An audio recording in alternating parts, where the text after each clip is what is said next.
Dear students, Assalamu alaikum. This is physics for class 11th, and as you know that we are dealing with motion of system of particles and rigid bodies. And our today's topic is moment of force, or it's also known as torque. कल मैं class नहीं दे सका, I am sorry for that. कुछ मेरी अपनी मजबूरी भी थी जिसकी वजह से मैं क्लास नहीं दे सका, लेकिन आज का क्लास जो है वो हम देंगे इंशाल्लाह, और आपको समझ में भी आ जाएगा। तो मोमेंट ऑफ फोर्स या टॉर्क, इसके बारे में आपने शायद अर्लियर क्लास में भी पढ़ा होगा, शायद क्लास 9th में पढ़ा होगा या सुना होगा इसके बारे में। ये टॉर्क है तो है क्या चीज?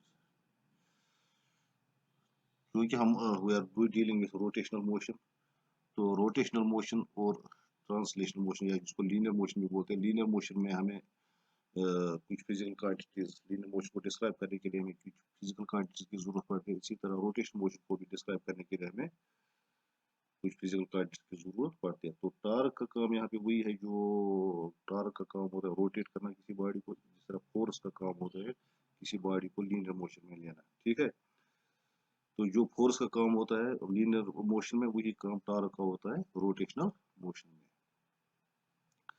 The capability of the forces to rotate or tend to rotate a body is called torque. तो टॉर्क में एक नहीं बल्कि दो फोर्स की जरूरत पड़ती है।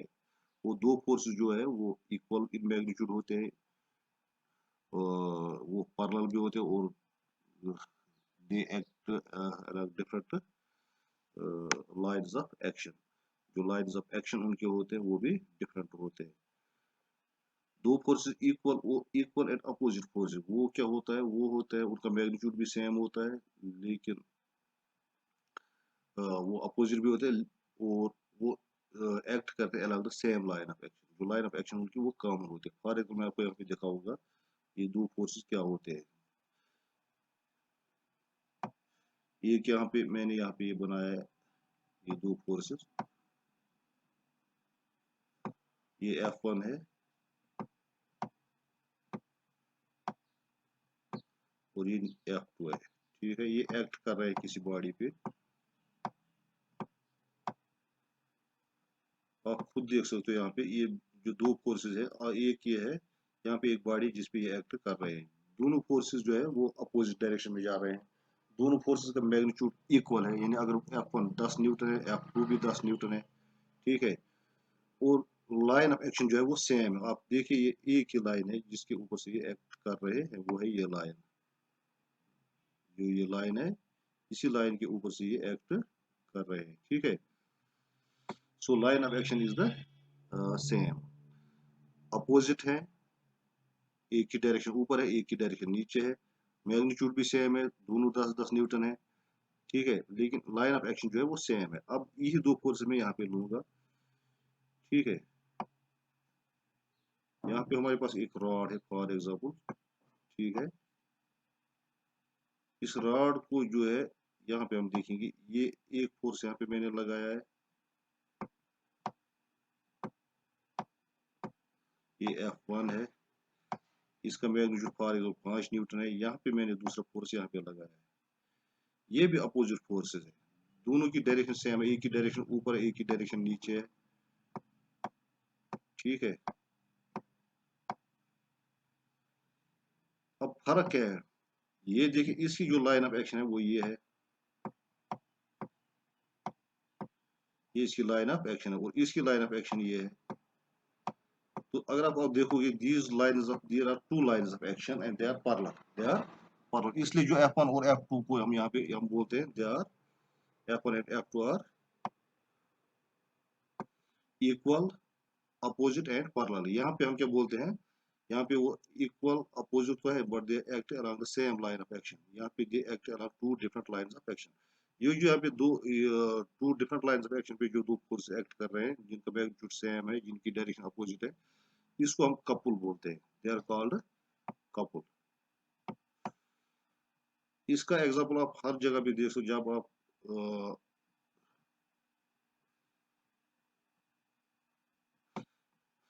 अगर वो कोई पूछेगा आपसे व्हाट इज कपल, आप बोलो they are two forces which are equal in magnitude, opposite in direction and act along different lines of action and they are parallel, they constitute a couple. The two forces constitute a couple, ये couple की definition है। Couple कहाँ पे act कर रहे हैं, जब आपको ढकना खोलना होता है, फॉर एग्जाम्पल ड्यू बोतल होगी आपके पास या कोई और बोतल होगी, तो आप दो फोर्सेस वहां पे लगाते हो, एक आप with the help of your thumb लगाते हो अपने थंब की वजह से और एक फिंगर की वजह से। आप देखना थंब सिर्फ, अगर आप सिर्फ थंब ही लगाओगे तो खुलेगा नहीं, या अगर आप सिर्फ फिंगर लगाओगे उस ढकने पे तो खुलेगा नहीं, रोटेट ही नहीं होगा। जब आप फिंगर से फोर्स लगाते हो और थंब से फोर्स लगाते हो, जितना फोर्स आप फिंगर से लगाते हो उतना ही फोर्स आप थंब से भी लगाते हो, तो हो गए इक्वल फोर्सेस। ठीक है, अगर आप फिर उनकी लाइन ऑफ एक्शन देखोगे, आप खुद ये देख सकते हो, लाइन ऑफ एक्शन जो है वो डिफरेंट होगी। ठीक है, और डायरेक्शन भी, अगर आप थंब थंब को ऊपर की तरफ करोगे तो फिंगर को आपको नीचे की तरफ करना पड़ेगा रोटेट करने के लिए। ठीक है, तो वो बन गया कपल वहां पे, इसलिए वो रोटेट करता है, जो ढकना होता है, जो लिड होता है उसका, वो रोट, या कैप होती है बोतल की, वो रोटेट होती है। ठीक है, तो ये मैंने आपको यहाँ पे बताया है। कोई पूछेगा आपके व्हाट इज टॉर्क, तो टॉर्क क्या होता है। अब torque is an actually it is an external agent which rotates और tends to rotate a body, जो रोटेट करता है किसी बॉडी को, या रोटेट नहीं कर पाएगा। ठीक है, फॉर एग्जाम्पल आपने ढकना खोलना चाह छोटे बच्चे के हाथ में बोतल दी, उसको बोला ये ढकना खोलो, वो बेचारा भी फोर्स लगाता है, उसका जो उसके जो फिंगर और थंब का फोर्स होता है वो इक्वल एंड अपोजिट होता है। They act along different lines of action भी होते हैं, डायरेक्शन भी अपोजिट होती है, मैग्नीट्यूड भी सेम होता है उनका। ठीक है, तो वो भी कपल कॉन्स्टिट्यूट करता है, लेकिन वो रोटेट नहीं कर, वो नहीं कर पा रहा है रोटेट, वो नहीं खोल पा रहा है ढकना को, उस लीड को। ठीक है, या उस कैप को। क्यों? उस वक्त फोर्स तो उसने लगाया, कपल तो उसने उस टार्क तो उसने लगाया उस पर, लेकिन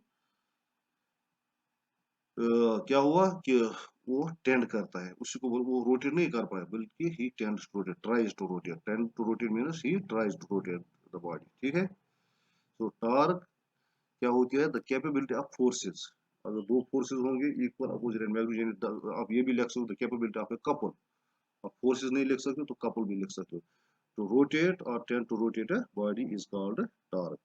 It is also known as moment of force. Torque का दूसरा नाम moment of force भी है, या रोटेशनल फोर्स भी बोलते हैं आप उसको, या टर्निंग इफेक्ट भी बोलते हैं उसको। तीन नाम हो सकते हैं, एग्जाम में जो भी आएगा व्हाट आपसे पूछा जाएगा व्हाट इज रोटेशनल फोर्स, आप बोलेंगे टार्क है, टार्क की डेफिनेशन लिखे, व्हाट इज टर्निंग इफेक्ट तो ये भी बोलना है। ठीक है, या व्हाट मोमेंट ऑफ फोर्स, तो ये भी एक ही चीज है।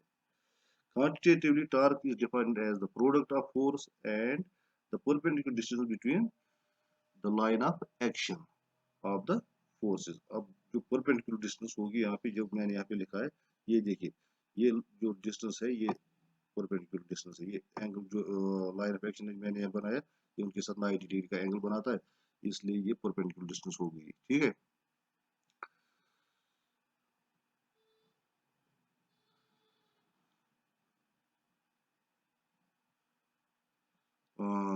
quantitatively torque is defined as the product of force and the perpendicular distance between the line of action of the forces and the axis of rotation, it is denoted by tau।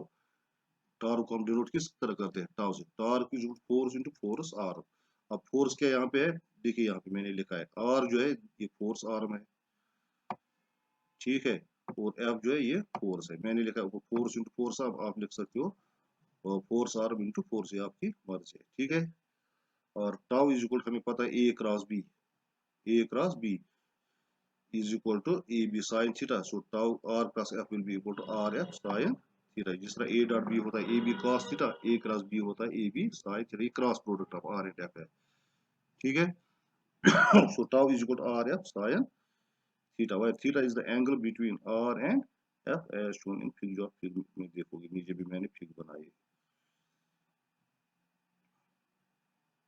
This is the angle, ये यहाँ पे जो ये angle है, ये this angle theta. ठीक है, this is are जो मैंने यहाँ पे लिखा है। अब जो थीटा है it can be even 90 degree, अगर आप इसको वापस लाओगे यहाँ पे पहुंचाओगे एफ को, ये एफ है, ये याद रखिए, ये मैंने इस तरह लिखा है, ये दिस इज एफ। यहाँ पे आपने फोर्स लगाया है इसको, ये आपके पास मान लीजिए एक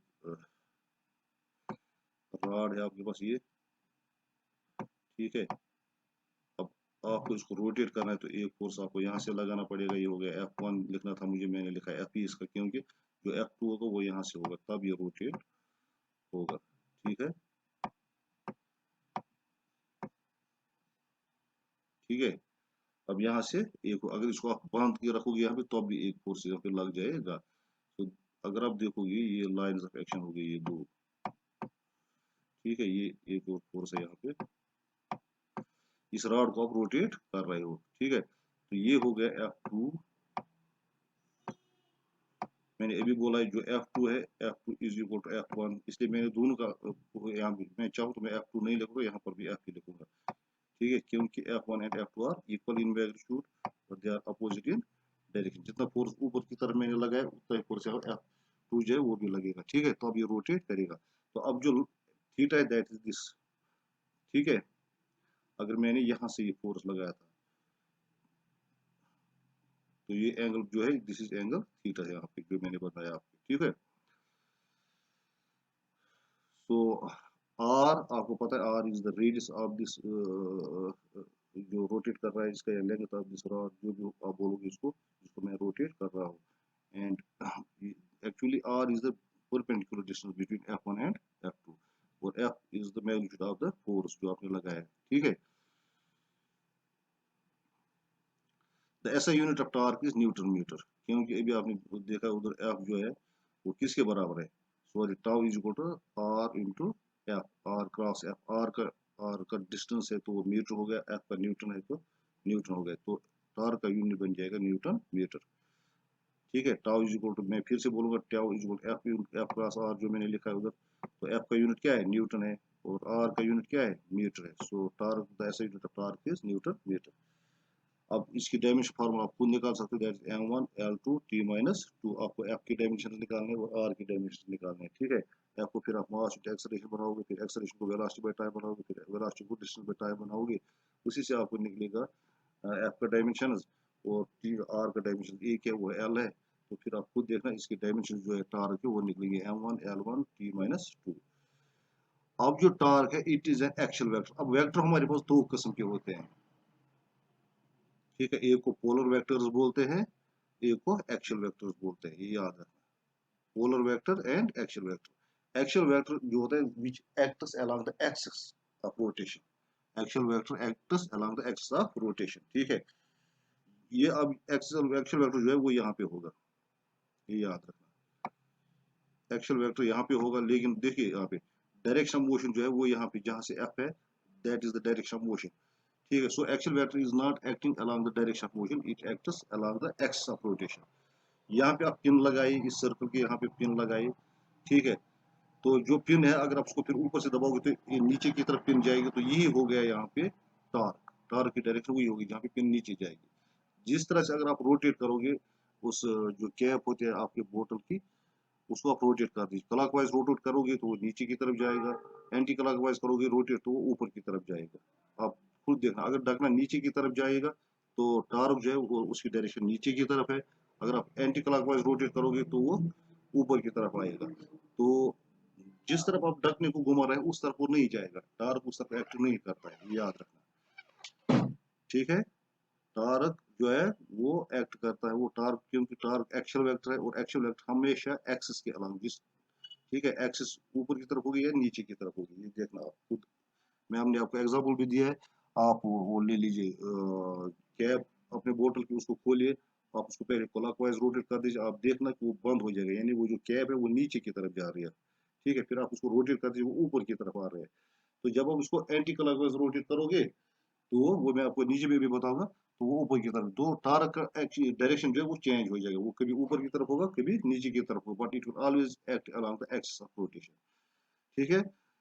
जो पोलर वेक्टर्स होते हैं they always act in the direction of motion, जिस तरफ मोशन होगी उसी तरफ, जिस तरह से फॉर एग्जांपल मैं आपको बता दूंगा, पोलर वेक्टर जो वेलोसिटी है, अगर गाड़ी यहाँ से यहाँ की तरफ जा रही है, this is the direction of the motion, ठीक है। अब वेलोसिटी जो है वो उसकी डायरेक्शन भी उधर ही होगी, अगर डिस्प्लेसमेंट है उसकी डायरेक्शन भी उसी उधर ही होगी, ठीक है। Displacement is a vector, that is a polar vector, ठीक है। और and velocity is a vector, it is also a polar vector, they act in the direction of motion. लेकिन जो एक्चुअल वेक्टर्स होते हैं they do not act in the direction of motion force भी जो है, force is a vector, it acts in the direction of motion. देखो force जो है यहाँ पे मोशन इस तरफ जा रहा था, ठीक है। अब ये जो है एफ, एफ भी उधर ही जा रहा है, तो F is a polar vector. लेकिन टार्क अगर आप देखोगे, torque does not act in the direction of motion, it is an axial vector, it acts in the direction of axis or along the axis. It always acts along the axis and is perpendicular to the plane containing F and R. अब plane जो है, ये plane जो circular circle बन गया, ये plane हो गया, यहाँ से यहाँ तक देखिए, अब दिस इज प्लेन, ठीक है। तो इस प्लेन के साथ जो टार्क होगा, that will make an angle of 90 degree. यहाँ पे मैंने भी बताया, यहाँ पे पिन लगाई, यहाँ सेंटर में पिन लगाई, पिन ऊपर की तरफ आएगा, तो यहाँ प्लेन के साथ वो 90 डिग्री का एंगल हर साइड में बनाएगा, या खुद कर सकते हैं। तो वी मैंने लिखा है perpendicular to the plane of containing F and R। जो F और R है, they are in the plane, वो R भी इसी प्लेन में और F भी इसी प्लेन में, ठीक है। लेकिन जो टाउ होगा, that will be perpendicular to this plane. Plane में होना का मतलब क्या होता है? प्लेन में होना का मतलब होगा कि आप अगर आप पेंसिल, आपको अपने पेंसिल लेके फिर नोटबुक पे रखोगे नीचे, ठीक है, तो वो हो गया इन द प्लेन। अगर आप उसको खड़ा रखोगे पिन की तरह, तो आप बोलोगे it is perpendicular to the plane of the paper, ठीक है। लेकिन यहाँ पे आर जो है, ये इसको आपने बिठा के रखा है, आर और एफ जो है वो they are in the plane of the paper. लेकिन जो टाउ है वो पिन की तरह है, that is perpendicular to the plane of the paper, ठीक है। तो ये कौन बताता है हमको? This the direction of the star is given by right hand screw rule. Screw आपने देखा होगा, पेज का पेज, पेज का उसमें पेज ना इस लगाओ कहीं, तो आप उसको रोटेट करो, अगर आप उसको क्लॉकवाइज रोटेट करो, तो पेज जो है, जो स्क्रू है वो नीचे की तरफ जाएगा, इसका मतलब है टार्क नीचे की तरफ, डायरेक्शन जो टार्क है वो नीचे की तरफ है। और अगर आप उसको एंटी क्लॉकवाइज रोटेट करो, जो स्क्रू है वो ऊपर की तरफ आएगा, तो ठीक है। तो उस वक्त टार्क की डायरेक्शन जो है वो ऊपर की तरफ है। अब देखिए अब हमने देखा है जो टाउ है, tau is equal to R cross F. Tau is equal to R cross F, it means tau is equal to R sine, R F sine theta. अब अगर थीटा 0 डिग्री है या 180 डिग्री है, 0 डिग्री है 180 degree, 0 degree कब बन जाएगा? देखिए ये आर है, ठीक है। अगर एफ यहाँ से होता, ये अगर एफ यहाँ से होता, जिस डायरेक्शन में आर था उसी डायरेक्शन में अगर एफ भी होता, तो एंगल क्या बन जाता? 0 डिग्री। अगर एफ या इस डायरेक्शन में होता, यहाँ से देखिए आप, आर के अपोजिट डायरेक्शन में होता, तो 180 बन जाता एंगल, ठीक है। So if R is in the direction of f, that is r and f are in the same direction, then theta is 0, and if r and f are in opposite direction, then theta is 180, जो मैंने नीचे लिखा है। So if angle theta is equal to 0 or 180, then tau is equal to r f sin theta, theta का value मैंने 0 दिया है, तो sin 0 is, ठीक है। या फिर यहाँ दूसरी जगह पे आप sin 180 भी दे दो, ठीक है। sin 0 और sin 180 दोनों 0 के बराबर होते हैं। sin 0 का वैल्यू 0 होता है, sin 180 का वैल्यू 0 होता है, ठीक है। तो टाउ दोनों जगह पे क्या निकलेगा? 0 के बराबर निकलेगा। तो नो टारगेट, आप खुद भी देखो क्या ये रोटेट करेगा। अगर आप, मैंने जो ऊपर फिगर बनाई है, अगर आप उस डायरेक्शन में खींचोगे जिस डायरेक्शन में मैंने एफ लिखा है यहाँ पे, अगर इस डायरेक्शन में, जिस डायरेक्शन में आर था उसी डायरेक्शन में आप उसको खींचोगे, ठीक है, आपको लग रहा है ये रोटेट करेगा? नहीं करेगा रोटेट, ठीक है, ये रोटेट नहीं करेगा। आप खुद भी करना, डंडे को खींचना उस साइड में जिस साइड में मैंने लिखा है, तो वो नहीं रोटेट करेगा। दूसरी बात, since tau is equal to R cross F is a vector product, ठीक है। हमें पता है वेक्टर प्रोडक्ट के बारे में। देखिए अगर आर प्लस एफ का मतलब होगा, यहाँ पे आप रोटेट करोगे क्लॉकवाइज डायरेक्शन में, ठीक है। अगर हम एफ क्रॉस आर लिखेंगे, उसका मतलब हो गया है आपको एंटी क्लॉकवाइज डायरेक्शन में रोटेट करना है। So tau is equal to r plus f is a vector product. So if the direction of f is reverse, अगर आप f की डायरेक्शन रिवर्स करोगे, फोर्स की डायरेक्शन रिवर्स करो, ये आप, सिंपल एग्जांपल आपके पास है कैप ऑफ द बोतल, आप उसको पहले आर टू एफ रोटेट कर दीजिए, तो वो क्लॉकवाइज हो गया। फिर एफ टू आर जब करोगे तो वो एंटी क्लॉकवाइज हो जाएगा। जब आपने आर टू एफ यानी क्लॉकवाइज डायरेक्शन में रोटेट किया, तो वो नीचे की तरफ जा रहा है ढकना, तो टार्क नीचे, टार्क की डायरेक्शन नीचे की तरफ है। जब आपने अब एफ टू आर को रोटेट किया, तो वो एंटी क्लॉकवाइज डायरेक्शन हो गया, तो उस वक्त वो ऊपर की तरफ आ रहा है टार्क, तो टार्क की डायरेक्शन चेंज हो जाएगी। तो वही मैंने लिखा यहाँ पे, if the direction of f is reversed, अगर f की डायरेक्शन हम रिवर्स करेंगे, then the direction of tau is also reverse, but if the direction of both R and F is reverse, अगर दोनों की डायरेक्शन आप रिवर्स करोगे, ठीक है, then the direction of tau is not reverse, तब टाउ की डायरेक्शन जो है वो सेम रहेगी जिस डायरेक्शन में वो जा रहा था। अगर आप दोनों की डायरेक्शन चेंज करें, अगर अब में से आप सिर्फ एक की डायरेक्शन चेंज करेंगे तब जो है टाउ की डायरेक्शन चेंज हो जाएगी। तीसरा है if the sum of the torques acting on a rigid body is zero, अगर बहुत सारे टार्क्स एक्ट कर रहे हैं किसी रिजिड बॉडी पे, ठीक है, जो हम फॉर एग्जाम्पल हमारे पास जो रिजिड बॉडी है उसमें 100 पार्टिकल्स है, तो आप एक एक पार्टिकल का जो है टार्क निकालोगे, अगर उनका सम लास्ट में क्या निकलेगा, जीरो के बराबर निकलेगा, then the body is said to be in rotational equilibrium, हम बोल रहे हैं जो बॉडी है वो रोटेशनल इक्विलिब्रियम में है। जिस तरह the sum of all the forces acting on a body is zero, then the body is in translational equilibrium, ठीक है। if the torque sum of torques is equal to zero, then the body is in rotational equilibrium। अब पढ़ेंगे हम rectangular components of torque. हमें पता है जब कोई वेक्टर होता है उसके रेक्टेंगुलर कंपोनेंट्स होते हैं, ठीक है। एक कंपोनेंट होता है इसका अलग एक्स एक्स, एक वाई एक्स के डायरेक्शन में होता है, एक जेड एक्स की डायरेक्शन में होता है। तो मैंने यहाँ पे लिखा let tau X tau Y and tau Z are the rectangular components of tau in the direction of X Y and Z axis, ठीक है। जो मैंने यहाँ पे नहीं लिखा आप खुद लिख सकते हो, नोट पे आप लिख सकते हो, ठीक है। टाउ एक हमारे पास एक वेक्टर है, उसका एक कंपोनेंट एक्स डायरेक्शन में होगा, एक वाई डायरेक्शन में होगा, एक जेड डायरेक्शन में होगा, उनको बोलते हैं रेक्टेंगुलर कंपोनेंट्स का टार्क। तो वो मैंने यहाँ पे लिखा है, ठीक है।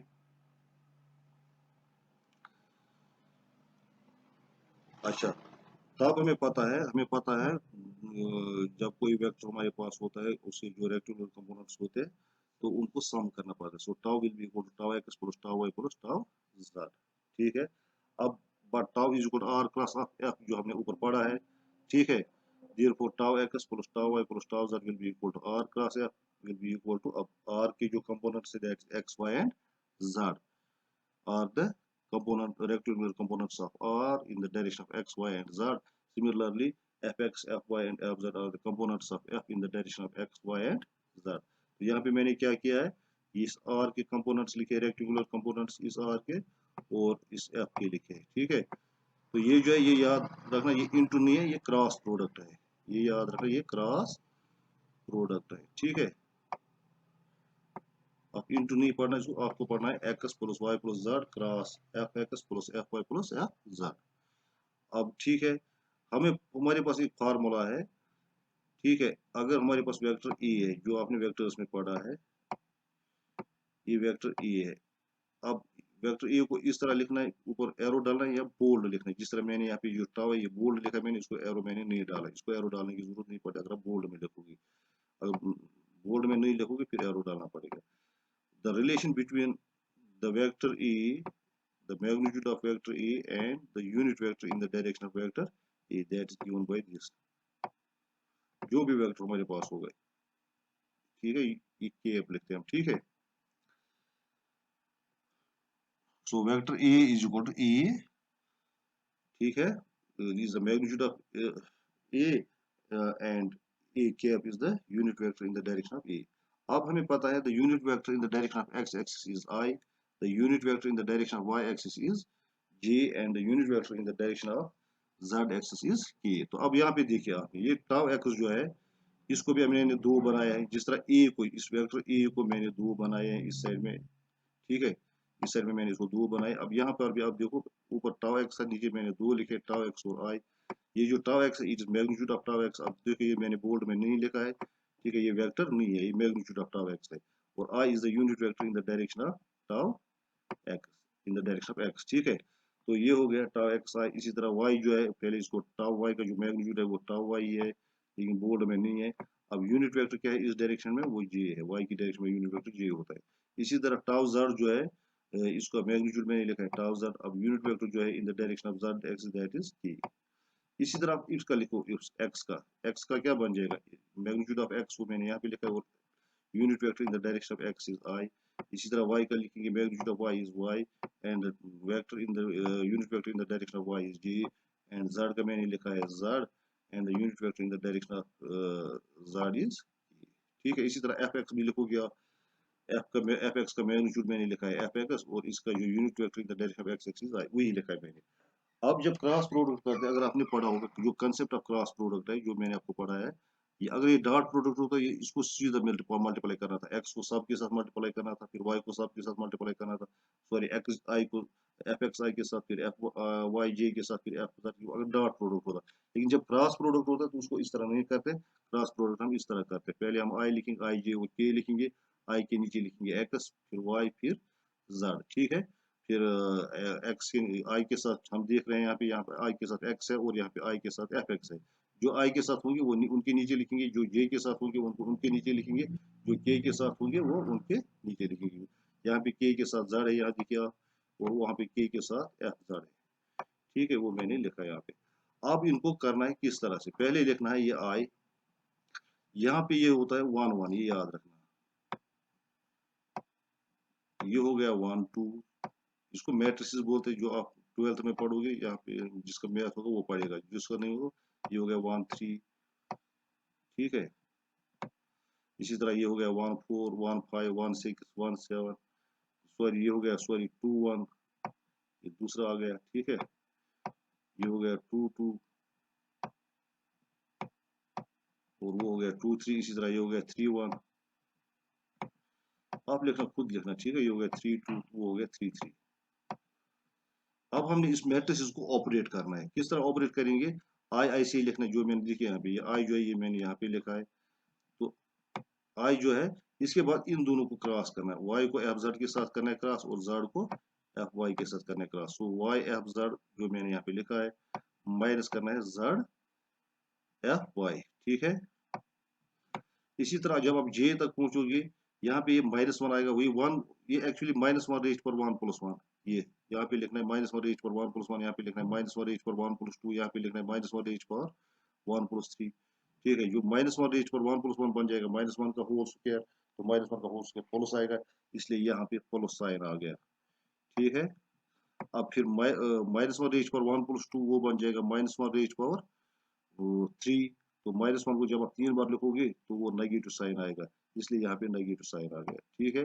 फिर इसी तरह जब के का लिखोगे आप, के पास वन प्लस थ्री बन जाएगा, माइनस वन रेज पर वन प्लस थ्री वो बन जाएगा माइनस वन रेज पर फोर, तो जब माइनस वन को फोर टाइम्स लिखोगे तो वो पॉजिटिव बन जाएगा, तो इसलिए यहाँ पे पॉजिटिव आ गया, ठीक है।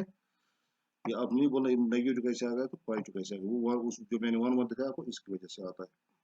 तो ये बन जाएगा आई, आई जो अपना कॉलम और इसका अपना कॉलम है और अपना रो है, वो नहीं लिखना है। आई का जो रो ये है और आई का जो कॉलम ये है, ये फिर नहीं लिखना है, इसके बगैर जो बच जाएगा वो लिखना है, तो इसीलिए मैंने लिखा है Y F Z minus Z या वाई। अब जे का देखिए, जे जिस कॉलम में आता है और जिस रो में आता है वो नहीं लिखना है, जे ऊपर वाले का रो में आता है, इस वाले रो में, यहाँ पे ये नहीं लिखना है, और ये इसमें आता है, यहाँ पर भी ये नहीं लिखना है। अब क्या बच गया, एक्स एफ जेड, जो मैंने यहाँ पे लिखा है, एक्स एफ जेड और जेड एफ एक्स, ठीक है। इसी तरह आप के का भी करेंगे, के का क्या आएगा, के जो आता है इसमें पहले वाले रो में आता है, इस कॉलम में आता है, इसको बन जाएगा X F Y minus Y F X, जो मैंने लिखा उसके साथ के लिखना है, ठीक है। फिर मैंने इसको पॉजिटिव बनाया, इस वाले को, ये जो यहाँ पे नेगेटिव है इसको मैंने यहाँ पे पॉजिटिव बनाया, किस तरह, मैंने इनको उल्टा पुल्टा, पहले मैंने जेड एफ लिखा यहाँ पे, और जो एक्स एफ जेड है उसको मैंने यहाँ पे लिखा है, और कुछ नहीं किया है, ठीक है। अब सब पॉजिटिव बनाए, क्यों बनाया पॉजिटिव, क्योंकि लेफ्ट साइड में मुझे सारे पॉजिटिव थे, ठीक है। यहाँ पे ये भी पॉजिटिव था और ये भी पॉजिटिव था।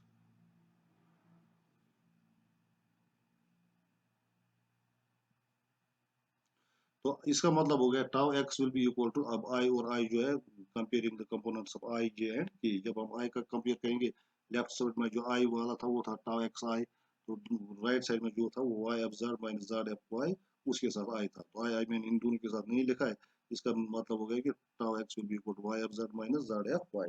इसी तरह tau y will be equal to z f x minus x f z, and tau z will be equal to x f y minus y f z.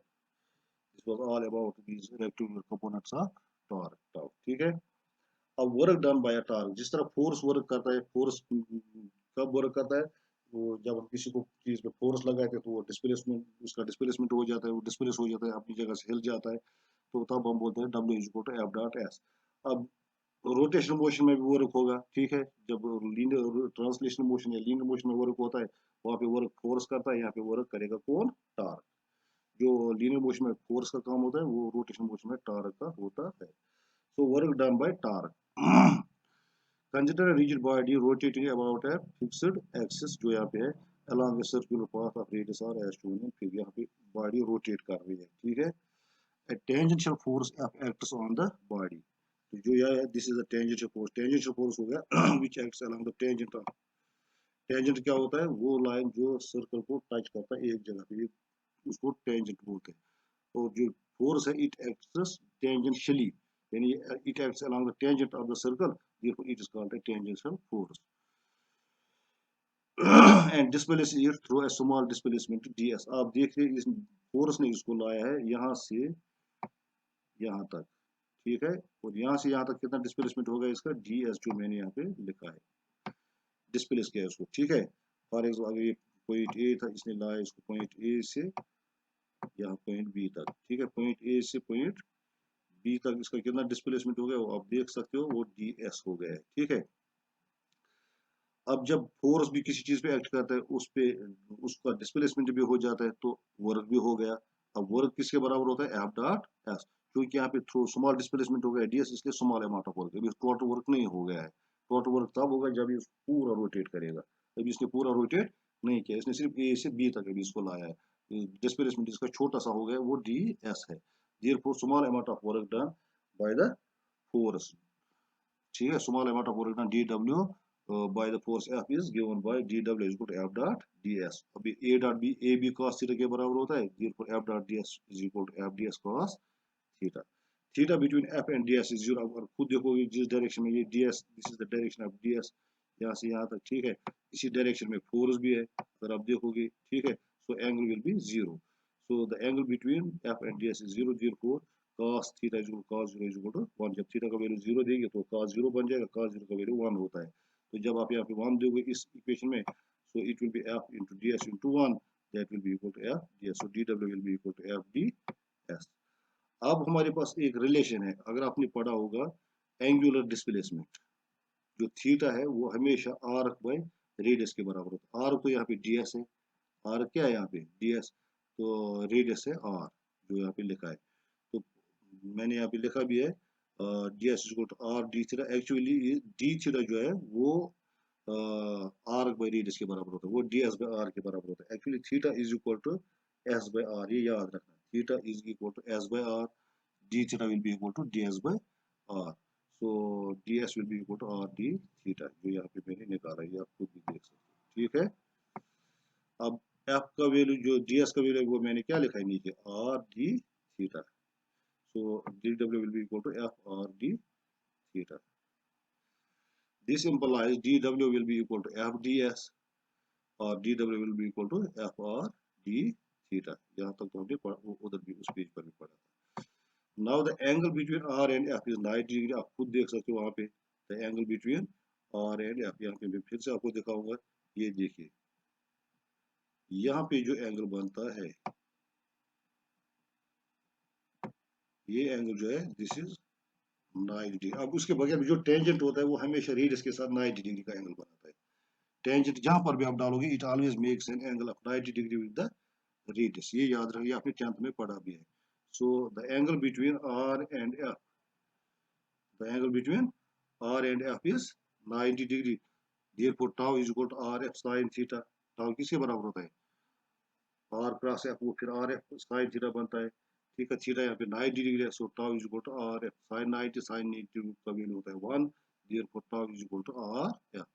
और tau is equal to f r, क्योंकि 2 into 3 is equal to 3 into 2, इसलिए r into f is equal to f into r, इससे कोई फर्क नहीं पड़ेगा। so dw will be equal to, अब f r जो है उसके बदले में क्या लिखूंगा, इस f r के बदले, ये देखिए इस f r के बदले में मैंने लिखा है टाउ, क्योंकि f r मुझे किसके बराबर निकला है, टाउ के बराबर निकला है। so dw will be equal to t tau d theta.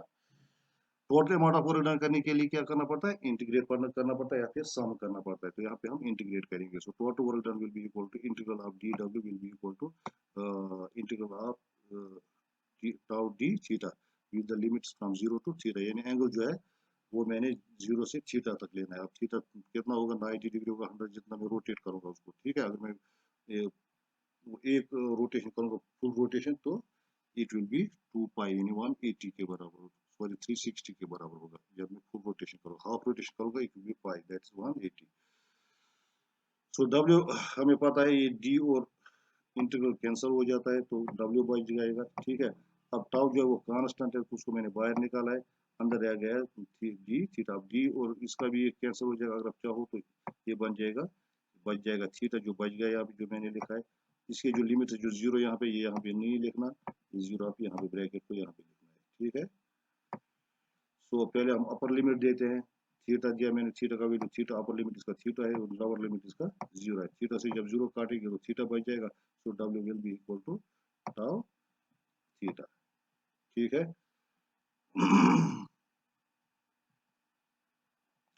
So this was all about today's topic. तो वर्क डन भी हमने निकाला है। अब डब्ल्यू ये फार्मूला जो है निकलते हैं हमें, ये आपको याद रखना पड़ेगा। डब्ल्यू इज टाउ थीटा ये आपको अब याद रखना पड़ेगा। इसके बाद जो प्रॉब्लम्स आएंगे उसमें आपको ये फार्मूला याद होनी चाहिए। थैंक यू फॉर वॉचिंग, और इसको अपने नोटबुक पे